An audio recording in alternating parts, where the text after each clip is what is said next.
I was lucky to find a few figures at Target here on, what is today?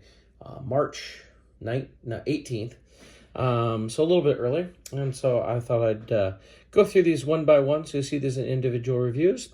But we'll take a look at all four of these figures as we go in the next few days. So here we have the German mechanic.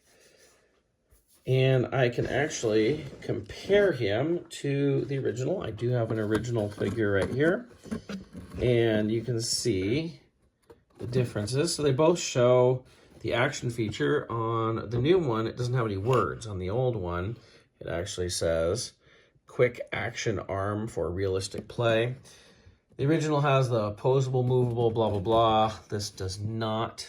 Of course, the age stuff is different on the two of them. And then it says German mechanic action figure, whereas this just says German mechanic. Interesting as we go. All the new ones don't have the action figure part.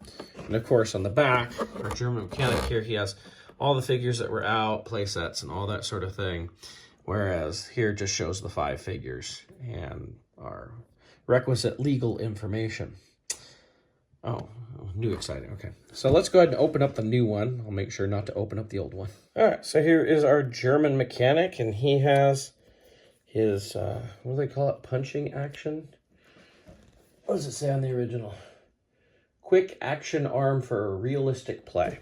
Okay, karate chop, but he's got that spring loaded. Kind of cool to see that.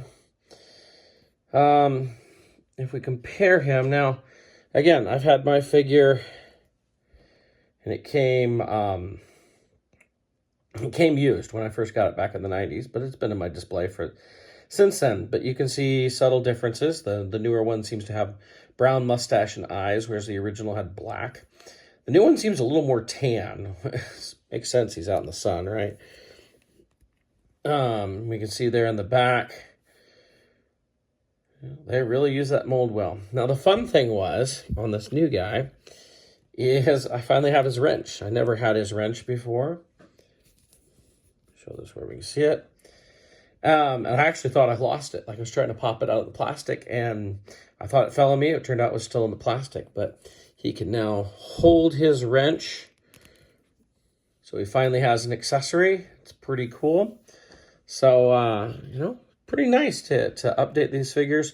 A lot of the Star Wars retro, I don't always open them because I have the originals and don't really care. But in this case, I love these indie figures, and I think it's fun to get these new ones, especially since I don't have the accessories to a lot of these. So, I mean, it's basically the same figure, but that's pretty cool to get them. I'm pretty excited. I'm also noticing the boots are a slightly different color. The original more brown, and the new ones are more black. I don't know if the light's picking that up well enough there. But so that's a look at our German mechanic, a retro Indiana Jones figure.